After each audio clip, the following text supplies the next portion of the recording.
할렐루야. 예수가 이 땅에 오신 기쁨, 즐거움, 예수가 주시는 참 평화, 오늘 여러분 안에 가득하기를 예수의 이름으로 축원합니다. 성탄절 하면 떠오르는 게 뭐죠? 우리 어린 시절 성탄은 참 기다리던 날이었습니다. 한 달 전부터 교회는 트리를 해놓고요, 또 요즘처럼 이런 좋은 시설이 아니죠. 정말 깜빡깜빡이는 이런 그 조명들을 나무나 또 교회 안에 걸어놓고 성탄절을 손꼽아 기다렸습니다. 그저 먹는 것이 흔하지 않았던 그 어린 시절에는요, 성탄절에 한 바구니씩 꾸려주던 그런 선물은 1년 동안 어린아이들의 마음을 아주 많이 설레게 했습니다. 성탄절, 아기 예수님이 이 땅에 오심에 초점이 맞춰져 있었습니다. 그런데 언제부턴가 이런 성탄절은 변하기 시작했어요. 더 화려하고 더 멋지고 더 세련된 음악이 흘러나오지만 그 속에 예수님이 계신가 한 번쯤 고개를 갸우뚱하는 그런 시간들을 우리가 맞고 있습니다.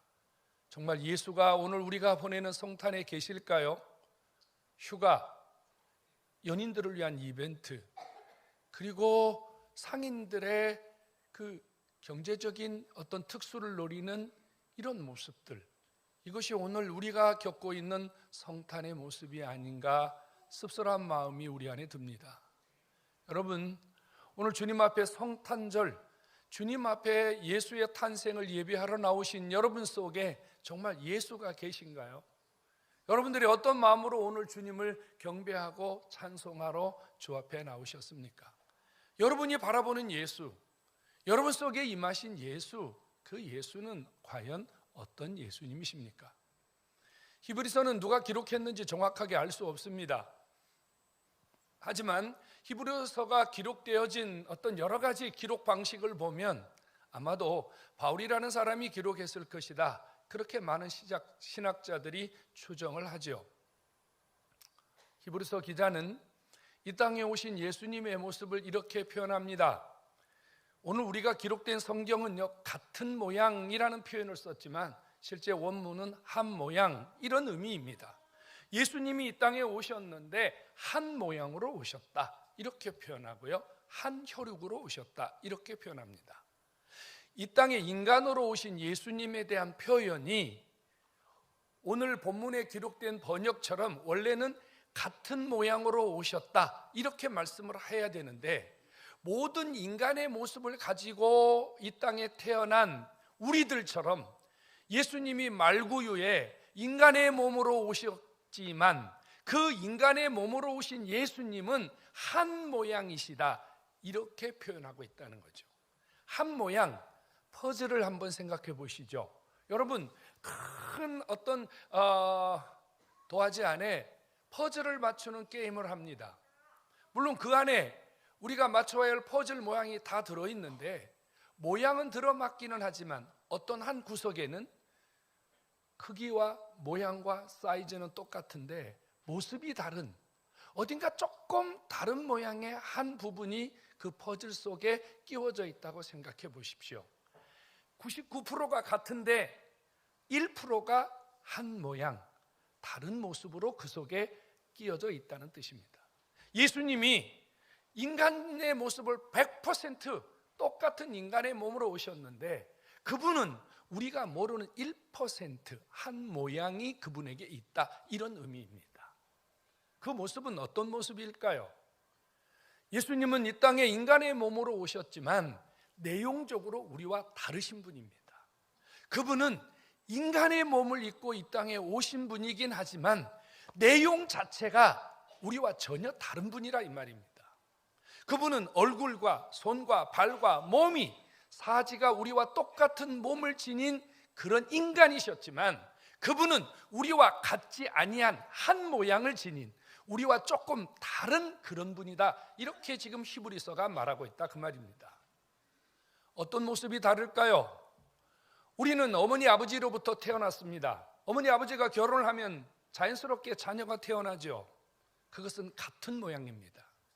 그런데 예수님은요, 요셉과 마리아 사이에서 예수님이 태어나셨지만 요셉과 마리아를 통하여 태어나신 게 아니라 요셉은 없고 그 자리를 성령이 대신하셔서 성령으로 잉태하여 이 땅에 오신 분, 그분이 바로 예수님인 줄로 믿으시기 바랍니다. 그러니까 그 예수님은 같은 모양을 가졌지만 우리와 다른 한 모양, 우리와 같은 인간이시지만 내용적으로 우리와 다른 한 모양을 지닌 분, 이분이 바로 예수님이라 그 말입니다.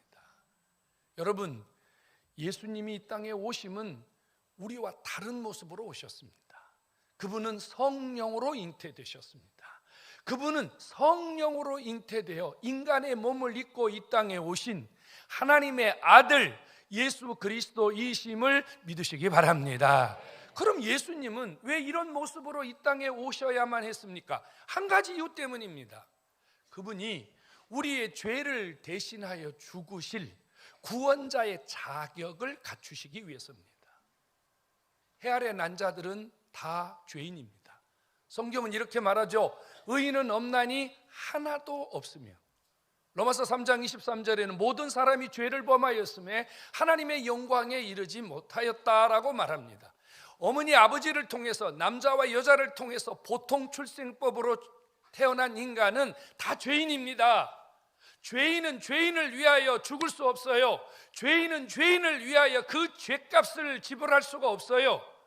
죄인을 위하여 죄값을 지불하려면 죄 없는 자가 와야 되는데 예수님은 죄 없는 자 구원자의 자격을 갖추기 위하여 같은 모양, 인간과 같은 모양으로 오셨지만 그분은 인간과 다른 한 모습을 가지고 우리에게 오신 예수님, 우리는 이것을 예수님의 성육신이라고 부릅니다.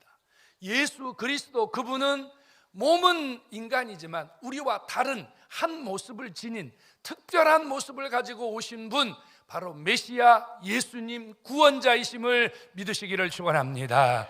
오늘 성경 17절에는 분명히 말하고 있어요. 그분은 충성된 대제사장이 되어서 우리의 모든 죄를 대속하기 위하여 이러한 모습을 가지고 이 땅에 오셨다고 말합니다. 성도 여러분, 예수 그리스도 외에는 구원이 없는 줄로 믿으시기 바랍니다. 예수만이 구원자요, 예수만이 구원의 자격을 갖춘 자요, 예수만이 우리를 영원한 생명으로 이끌 수 있는 유일한 분이시기 때문에 우리는 그분을 찬양하고 오늘 우리는 그분을 경배하고 그분에게 모든 영광을 돌림이 마땅한 줄로 믿습니다. 예수님은 우리를 구원하러 오셨어요. 히브리서는요 12절부터 18절까지 예수님이 우리를 구원하러 오셨는데 사단, 마귀의 그 결박에서 우리를 구원하러 오셨다, 이렇게 말해요. 여러분, 인간의 불행은 어디서 시작되었습니까? 인간의 불행은 최초의 인간 아담과 하와가 사단의 꼬임에 넘어가서 죄를 범함으로 인간은 모든 것이 다 무너지기 시작했습니다. 인간을 무너뜨린 원인, 인간을 무너뜨린 가장 중요한 핵심에 누가 있느냐? 마귀가 있다는 거예요. 사단이 있다는 거예요. 근데 중요한 것은 우리가 이 사단을 이겨낼 수 있는 힘이 없다는 거예요. 귀신에 사로잡힌 자를 본 적이 있습니까? 저는 잠깐 기도원에 있은 적이 있습니다. 여러분, 그때 기도원에서요 귀신에 사로잡힌 자 엄청 많이 봤습니다. 인간의 힘으로 통제할 수 없는 사단이 그 안에서 엄청난 힘과 능력을 가지고 역사하는 그런 자들 말입니다. 70잡수신 노인이요 너무 힘이 세니까 그냥 둘 수가 없어서 피아노에 그분 다리를 묶어놨는데 70 먹은 노인이요 피아노를 한쪽 다리로 끌고 다닙니다. 이 누구의 힘이에요? 사단의 힘입니다. 마귀의 권세, 마귀의 능력, 인간이 상상할 수 있는 에너지를 갖고 있어요. 중요한 것은 그런 마귀의 힘이 우리 인간에게 유익이 되지 않는다는 거예요. 마귀는 세 가지를 해요. 인간을 속여요. 거짓되게 해요. 마귀는 우리를 무너뜨려요. 우리를 바로 세우고 우리를 정직하게 세우고 우리의 삶을 제대로 살게 하는 게 목적이 아니에요. 할 수만 있다면 우리 생각을 못되게, 악하게, 더럽게 만들어서 우리의 삶을 무너뜨리는 게 목적이에요. 사단은 우리를 묶어버려요. 죄의식에 묶어버리고 우울함에 묶어버리고 패배의식에 묶어버리고, 그래서 우리 인간이 제대로 살지 못하도록 만드는 것이 사단이에요. 여러분, 사단을 이겨본 경험이 있습니까? 사단은 아무도 이길 수 없습니다. 그래서 예수가 이 땅에 오신 거예요. 이런 사단의 권세에서 우리를 완전히 풀어주시기 위해서 예수 그리스도 그분이, 하나님의 아들이신 그분이 성령으로 잉태되셔서 이 땅에 오신 구원자이심을 믿으시기를 축원합니다. 예수님이 이 땅에 계시는 동안 요한이라고 하는 제자는요, 예수님이 어떻게 사단을 결박하는지 잘 보았습니다. 그래서 그가 요한일서 3장 8절에 이렇게 말합니다. 죄를 짓는 것은 마귀 때문이다. 마귀에게 속한 자는 죄를 짓는다. 이 죄를 이기는 힘이 어디 있느냐? 바로 하나님의 아들이 이 마귀를 굴복시키고 마귀를 이기는 위대하고 참된 힘이다. 그렇게 기록하고 있어요. 하나님의 아들이 이 땅에 오시면 마귀를 결박하기 위해서다. 성도 여러분, 우리 모두는 다 사단의 영향권 안에 삽니다. 여러분들에게 원치 아니하는 생각이, 여러분들에게 원치 않은 삶의 문제가, 환난과 막 이런 부분들이 자꾸 일어나는 이유는요, 바로 사단이 우리의 삶을 노리고 있기 때문이에요. 어떻게 벗어날 수 있습니까? 바로 예수님입니다. 예수님이 사단을 이기는 권세요 능력임을 믿으시기를 축원합니다. 한 아이가 귀신 들려서 예수님 앞에 왔어요. 아버지에게 이끌려서요. 근데 제자들이 그 아이가 귀신 들렸다는 사실을 알고 뭐 귀신을 쫓아보려고 노력을 많이 했잖아요. 꼼짝도 하지 않습니다. 그때 예수님이 산에서 내려오셔서 너희들 뭐 하느냐? 제자들이 묻습니다. 아이고, 이거 우리가요 지금 열심히 기도하고 애를 썼는데 사단이 꼼짝도 안 합니다. 그랬더니 옆에 있는 아비가 예수님에게 꿇어앉아 이렇게 말합니다. 당신의 제자들은 형편없습니다. 당신의 제자들은 이 마귀 귀신을 절대 쫓아내지 못합니다. 당신이 선생님입니까? 그렇다면 혹시 당신이 할 수 있으면 좀 한번 해 주십시오. 그때 예수님이 야단쳤죠. 할 수 있거든이 무슨 말이냐? 믿는 자에게 능치 못함이 없느니라. 여러분, 예수 그리스도를 믿는 자에게는 사단의 권세든 귀신의 권세든 능히 예수께서 정복하고 해결해 주시는 줄로 믿으시기 바랍니다. 여러분, 제자들이 난리쳤는데 꼼짝도 안 하던 사단, 예수님이 말씀 한마디로 해결하셨습니다. 더럽고 추한 귀신아 거기서 나가라. 이것은 예수 그리스도 그분만이 할 수 있는 권세인 줄로 믿으시기 바랍니다. 여러분, 우리 안에 이런 사단의 엄청난 역사들이 일어나는데 예수님은 이런 사단의 울타리에서 우리를 건져주기 위해서, 사단의 권세에서 우리를 해방시켜 주시기 위해서 나를 구원하러 오신 줄로 믿으시기를 축원합니다. 예수님 우리를 구원하러 오셨어요. 히브리서 기자는 이렇게 말하죠. 여러분, 죽음의 두려움, 사망의 두려움에 매여서 종로로 타는 우리를 건져주시려고 이 땅에 오셨다 그래요. 사람이 살면서 제일 큰 두려움이 있다면 뭐예요? 죽음에 대한 두려움이에요. 여러분, 오늘 우리가 멀쩡하게 앉아있지만요, 병원에 가서 선생님이요 당신 3개월밖에 못 삽니다, 6개월밖에 못 삽니다, 이런 말을 듣는 순간 우리 인생은 여러분 대부분 다 무너집니다. 그리고요 달력에 동글레미 칩니다. 3개월 후에 죽으려고 스스로 동글뱅이를 자꾸 쳐요. 그 자기 생명을 오늘은 한 달 남았다, 2달 남았다 그러면서 서서히 죽어가요. 왜요? 두려움 때문입니다. 예수님이 이 땅에 오신 이유는 무엇 때문이라고요? 이렇게 사망의 두려움에 매여서 종로로 타는 우리의 삶을 구원시켜 주시려고, 그 사망의 두려움에서 우리를 해방시켜 주시려고 예수 그리스도가 내 곁에 오신 줄로 믿으시기를 축원합니다. 주님이 내 안에 오시면 우리에게 나타나는 예수가 내 안에 계신 증거가 몇 가지가 있습니다. 그 중에 하나가 뭐죠? 죄사함 받았다는 거예요. 예수 그리스도를 믿는 순간 내 죄가 용서되었다 믿으시기 바랍니다. 또 하나는요, 예수 그리스도가 내 안에 계시면 두 번째 나타난 특징이 뭐죠? 나는 죽어서 지옥 가지 않고 천국 간다. 믿습니까? 아멘 안 하시는 분들이 몇 분 계시는데요. 여러분, 예수를 믿으면 지옥 가지 않고 천국 간다. 이 믿음이 있어야 내가 구원받은 거예요.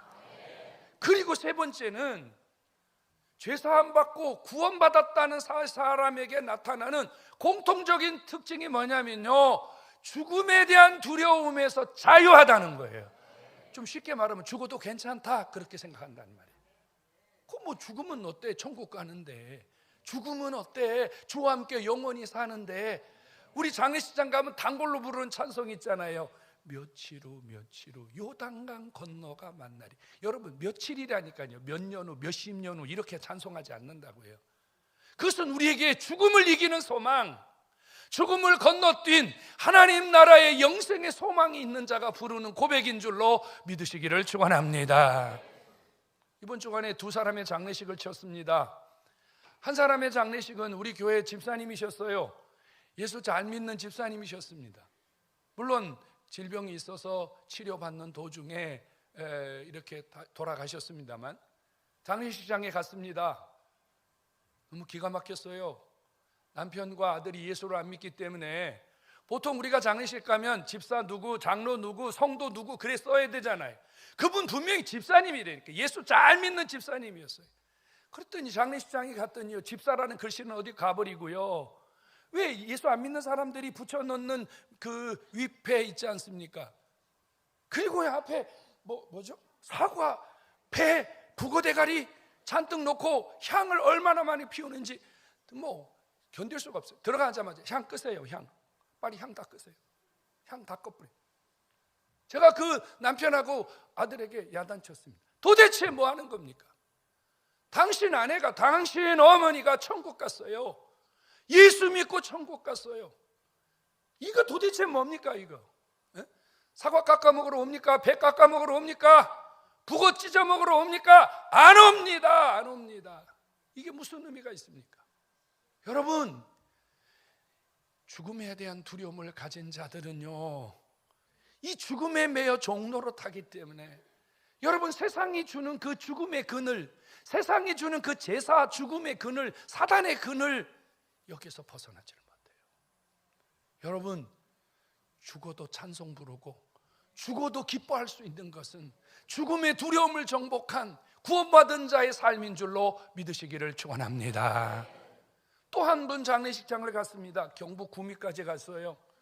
거기는요, 가보니까 기분이 좋아요. 은혜가 돼요. 권사 서철원 딱 써 있는 거예요. 얼마나 은혜가 돼요. 들어가는 순간부터 은혜가 되는 거예요. 은혜가. 자녀들이 다 예수 잘 믿습니다. 여러분, 거기서 어머니 죽었다고 아이고 하는 사람 한 사람도 없어요. 잠깐 슬프긴 하지만, 여러분, 우리가 다시 만나는 소망, 다시 주님과 함께 사는 소망, 부활의 소망이 있기 때문에 여러분, 죽음 따위가 우리의 삶을 붙들어 줄 수 없다는 사실이에요. 사랑하는 성도 여러분, 예수님 도대체 이 땅에 왜 오셨습니까? 이런 죽음의 두려움에 매여 있는 우리를 완전히 해방시켜서 자유하게 살라고, 평안하게 살라고, 우리에게 구원의 기쁨 주시려고 이 땅에 오신 줄로 믿으시기를 축원합니다. 주님 이 땅에 왜 오셨습니까? 주님 이 땅에 오셔서 33년을 계셨어요. 30년은 가정사역을 하셨고 3년 동안은 공적 사역을 하셨습니다. 주님이 사역하시는 동안 눈물을 흘리셨어요. 배고프셨어요. 시험도 당하셨어요. 대적들에게 욕도 먹으셨어요. 때로는 그들을 피하여 도망가신 적도 있어요. 주님은 이러한 고난을 많이 겪으셨어요. 이유가 뭘까요? 히브리서 기자는요 18절에 이렇게 말합니다. 주님이 능히 이 땅에 계시는 동안 시험을 받았기 때문에, 우리가 예수 믿고 천당 가는 동안, 이 땅에 사는 동안 하나님이 우리의 연약함과 우리의 부족함과 우리가 시험당함과 고난당함과 우리의 질병을 능히 도와주시기 위하여 이 땅에 오신 줄로 믿으시기 바랍니다. 예수님 왜 오셨냐고요? 나 도와주러 오셨다니까요. 예수 믿고 하나님 나라 갈 때까지 내가 믿음으로 사는 동안 하나님 아버지가 내 슬픔도 아시고 내 연약함도 아시고 내 질병도 아시고 내 모든 문제 아시고 심하다 때마다 주께서 도와주시려고, 능히 도우시려고 내 곁에 오신 분 예수 그리스도인 줄로 믿으시기 바랍니다. 여러분 그분이 도와주셔야 우리가 죄를 이길 수가 있어요. 그분이 도와주지 않으면 세상 유혹 어떻게 이겨요? 요즘 세상은 중독된 세상입니다. 여러분, 미친 세상이라는 말입니다. 여러분 주변 한번 돌아보십시오. 미치지 않은 곳이 어디에 있습니까? 어느 정도 이게 이 세상은 통하지 않습니다. 부모들은 학생들에게요 공부에 미치라고 가르칩니다.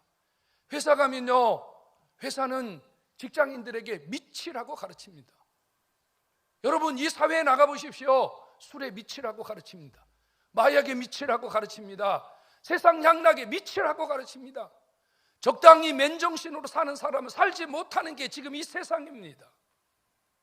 이런 험악한 세상에서 우리가 이길 수 있는 힘, 이것을 다 극복하고 바른 신앙으로, 바른 믿음으로, 바른 생활할 수 있는 에너지 어디서 옵니까? 주님이 도와주셔야 가능한 줄로 믿으시기 바랍니다. 내 힘으로 안 돼요, 여러분. 내 힘으로 안 돼요. 여러분, 이런 통계가 있다는 거 아십니까? 똑똑한 사람들이 자살한다고요. 똑똑한 사람들이 자살한다고요. 많이 배우고 똑똑한 사람들이 자살합니다. 길거리에 있는 노숙자들은 자살하지 않습니다. 왜 똑똑한 사람이, 공부 많이 하고 살 만큼 살았던 사람들이 왜 자살하죠?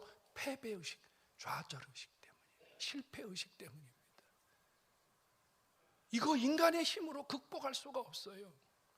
성도 여러분, 예수 그리스도가 이 땅에 오셨어요. 내 곁에 오셨어요.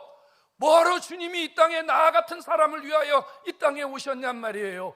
네 힘으로 세상을 이겨낼 수 없기 때문에, 네 힘으로는 안 되기 때문에 하나님이 우리 도와주시려고 내 곁에 오신 줄로 믿으시기 바랍니다.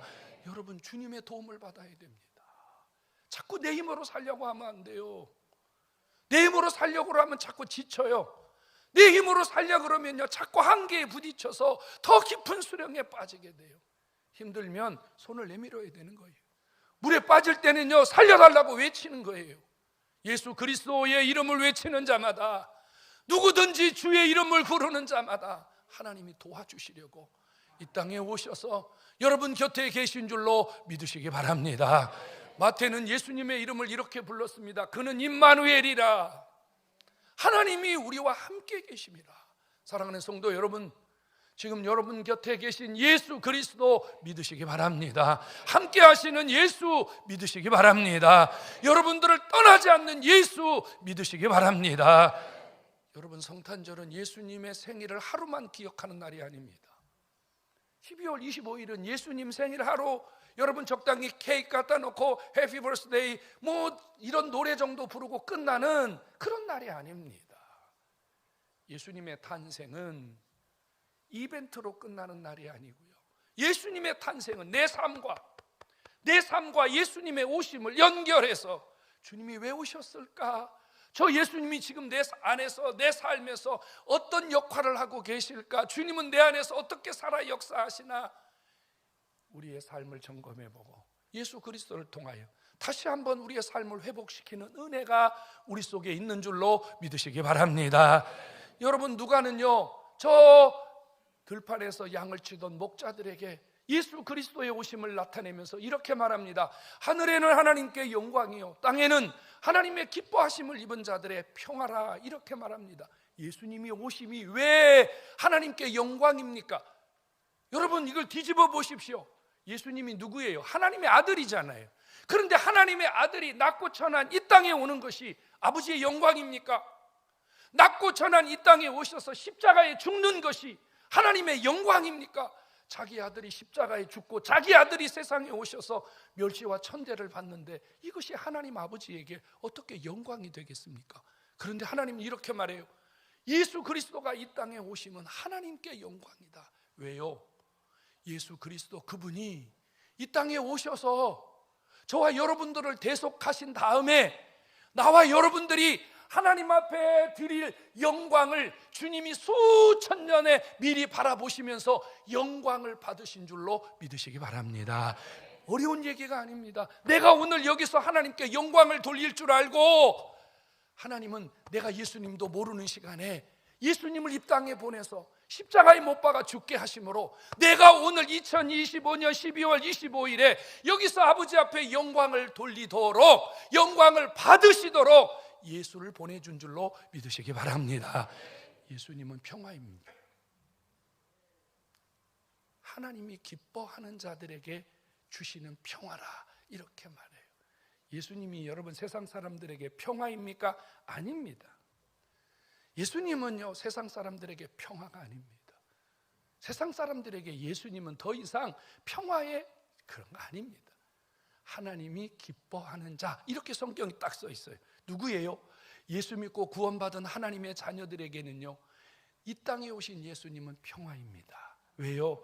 예수를 통하여 우리가 잃어버렸던 우리의 삶의 모든 것이 회복되고 끊어졌던 하나님과 나와의 관계가 회복이 되는, 예수 그리스도는 관계 회복의 평화요, 삶을 일으키는 평화요, 잃어버렸던 우리의 삶의 에너지를 회복하는 진짜 참 평화가 예수 그리스도인 줄로 믿으시기를 축원합니다. 성도 여러분, 오늘만 성탄절이 아닙니다.